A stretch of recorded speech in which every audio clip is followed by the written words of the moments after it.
Good morning, students, and this is Ravi Kumar Rai. All of you are most welcome on Amit Evening Classes. तो आइए इस class की हम लोग शुरुआत करते हैं। जैसा कि आप लोग देख रहे हैं कि ऊपर लिखा हुआ डेली यूजेस सेंटेंसेस, तो मैंने बड़े कोशिश करके इसे हमने बताने की कोशिश की है और उम्मीद करूंगा कि ये आपको सेंटेंसेस काफ़ी अच्छे लगेंगे। और किस प्रकार से अगर कोई इंसिडेंट्स होती है उसको आप इंग्लिश में यदि आप बोलना चाहते हैं, इंग्लिश में यदि आप ट्रांसलेट करना चाहते हैं, तो कैसे उसे इंग्लिश में हम लोग बोल सकते हैं। तो आइए इस क्लास की हम लोग शुरुआत करते हैं। जैसे यहाँ लिखा हुआ है, किंग जॉन एक तानाशाह नेता है। तो तानाशाह को हम लोग इंग्लिश में क्या बोलते हैं, उसे दरअसल हम लोग डिक्टेटर कहते हैं। और ये बात बिल्कुल सत्य है कि if I want to talk about king John, यदि हम किंग जॉन के बारे में बात करते हैं तो इनफैक्ट वो कैसा है, तो वह डिक्टेटरशिप को दिखाता है, वह तानाशाह नेता है।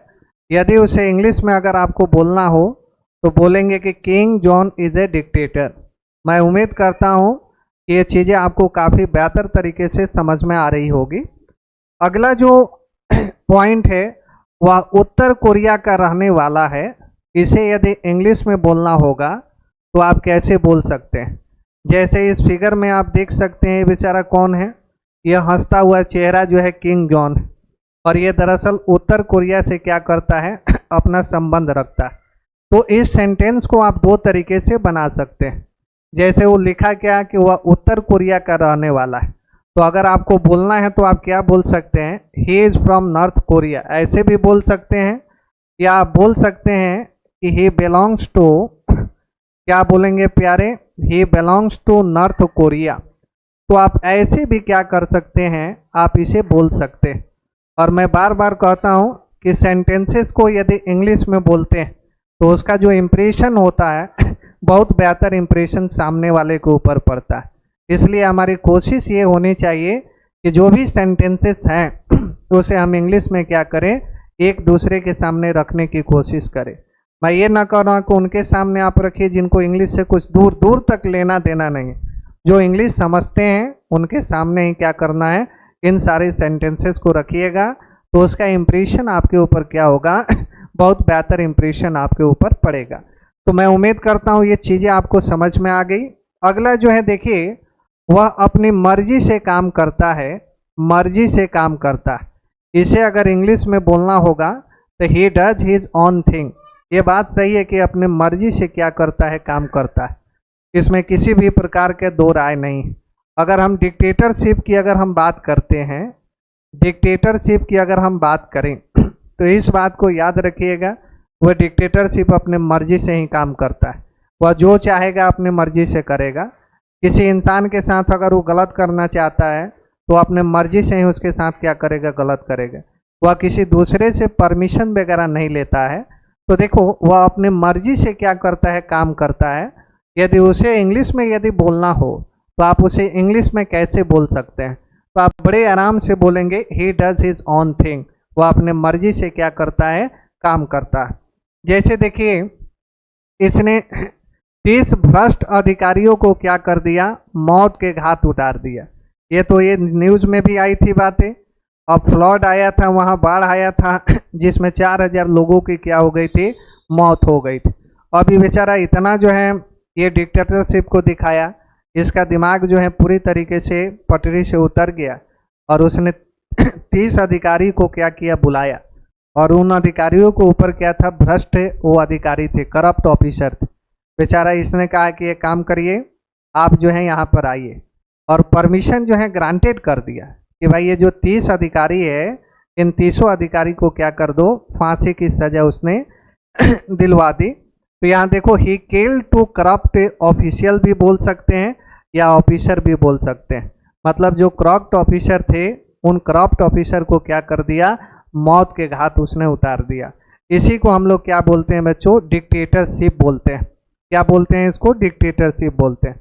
तो इस प्रकार के अगर सेंटेंसेस हो और उस सेंटेंसेस को यदि इंग्लिश में बोलना हो तो आप इस तरीके से क्या करेंगे, कोशिश करेंगे, प्रयास करेंगे, और ऐसे आप इंग्लिश में क्या कर सकते हैं, इन सारे सेंटेंसेस को बोल सकते हैं। अगला जो पॉइंट है उसको देखिए, बाढ़ में 4000 लोगों की जान क्या हो गई थी, चली गई थी। ये बात बिल्कुल सत्य है। यहाँ फिगर में भी आप देख सकते हैं, इसका ये बेचारा क्या कर रहा है, दौड़ा कर रहा है। तो यहाँ पर क्या हुआ, फ्लड आया हुआ था बाढ़ आ गया और उसमें 4000 लोगों की जान चली गई।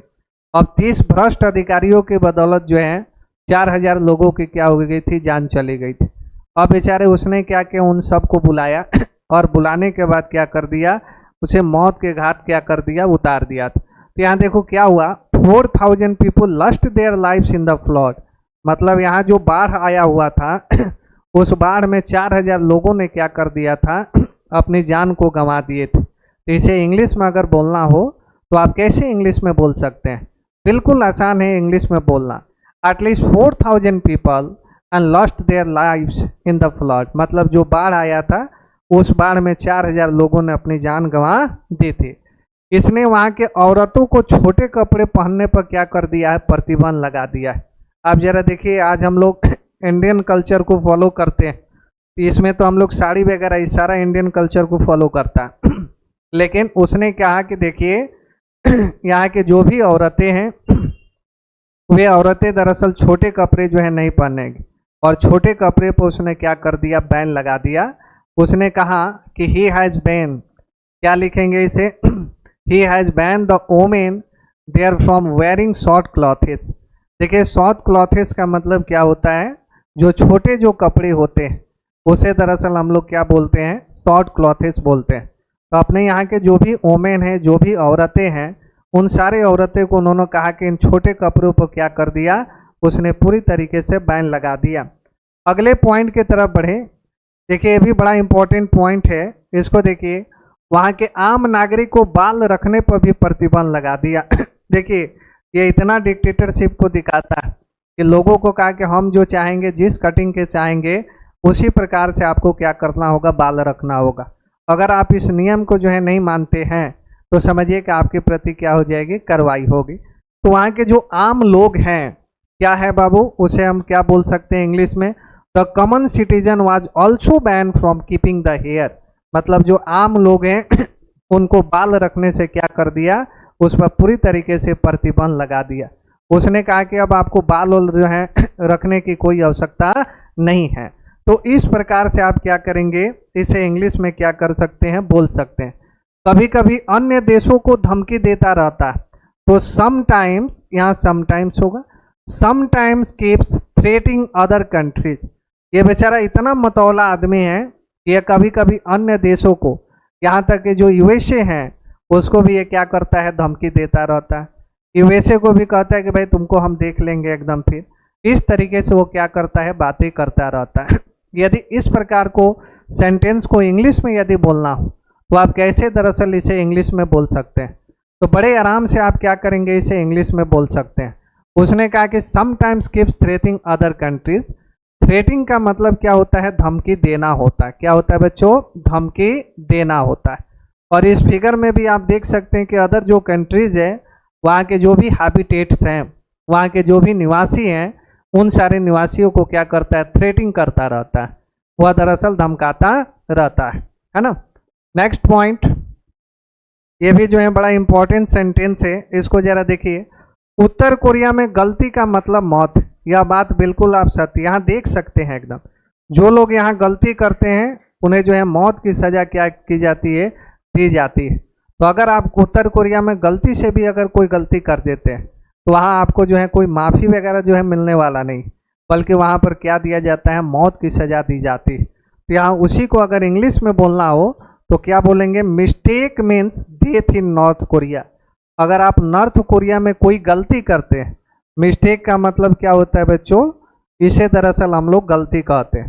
तो अगर आपने गलती वहाँ पर किया, तुरंत जो है वो आपको बुलाएगा और अपने अधिकारियों से वो क्या कहेगा, भाई इसे काम करिए, इसे ऑल ऑफ सडन इसे मौत की सज़ा आप जो है सुनाइए, मौत की सज़ा दीजिए। और वहाँ के जो भी ऑफिशियल्स होते हैं उसे मौत की सज़ा क्या कर देते हैं, वो लोग दे देते हैं। तो इसलिए उत्तर कोरिया में गलती नहीं करना है। अगर आप गलती करेंगे तो क्या हो जाएगा, वहाँ पर एक पनिशमेंट मिलेगा, जो क्या हो जाएगा बच्चों, डेथ का पनिशमेंट होगा। सीधा जो है आपको ऊपर ये पहुँचा देगा। इतना जो है ये डिक्टेटरशिप को जो है दिखाता है। मैं उम्मीद करता हूँ ये चीज़ें आपको समझ में आ रही होगी और इसका आनंद भी ले रहे होंगे। नेक्स्ट जो पॉइंट है, 1 सेकेंड, इसी व्यवस्था को तानाशाह वाली व्यवस्था कहते हैं। क्या कहते हैं? कहते हैं। अब जरा देखिए, ये सिस्टम होगा SYESTEM कहते हैं। इसी व्यवस्था को हम लोग क्या बोलते हैं? This system is called a dictatorial system होगा, यहाँ पे ये मिस्टेक हो गया। इसी को हम लोग किस सिस्टम के नाम से जानते हैं? तो तानाशाह वाली व्यवस्था के नाम से हम लोग जानते हैं। तो इसे हम लोग क्या कहते हैं? डिक्टेरियल सिस्टम के नाम से हम लोग जानते हैं। तो अगर इसे इंग्लिश में यदि आपको बोलना हो तो आप इसी प्रकार से क्या कर सकते हैं? इसे दरअसल आप इंग्लिश में बोल सकते हैं कि this system is called a dictatorial system. इस सिस्टम को क्या कहा जाता है? डिक्टेरियल सिस्टम कहा जाता है। तो ये आपके 10 सेंटेंसेस थे जिसको मैंने बहुत मेहनत करके बनाया था और मैं उम्मीद करता हूँ कि ये चीज़ें आपको अच्छी लगेगी। तो यदि आपको अच्छा लगे तो आप लोग लाइक, शेयर और सब्सक्राइब आप लोग करिएगा। इतना तो आप लोग खुद जो है जज कर सकते हैं, है ना। इसलिए मैं फाइनली मैं आप लोगों से एक और बात कह देना चाहता हूँ, क्योंकि हम लोगों की ऑक्सीजन दरअसल यही है। हम लोग मेहनत करते हैं, आप सभी के लिए मेहनत करते हैं। हर दिन मेरी कोशिश यही रहती है कि मैं बच्चों को या जो भी लोग ऑडियंस मुझे देख पा रहे हैं उन्हें मैं कुछ नई चीज़ें लाकर देने की कोशिश करता हूँ, और बाकी जो चीज़ें वो सब आपके ऊपर डिपेंड करता है। लेकिन फाइनली मेरा जो मेरी जो इंटेंशन है बिल्कुल क्लियर है। मैं हमेशा बिल्कुल कहता हूँ कि आप लोग लाइक, शेयर और क्या करें, सब्सक्राइब करें। तो मिलते हैं अगले वीडियो में, और अगले वीडियो में नए एक टॉपिक के साथ मैं आऊँगा और वो चीज़ें आपको काफ़ी अच्छे लगेगी। तो thank you very much to all.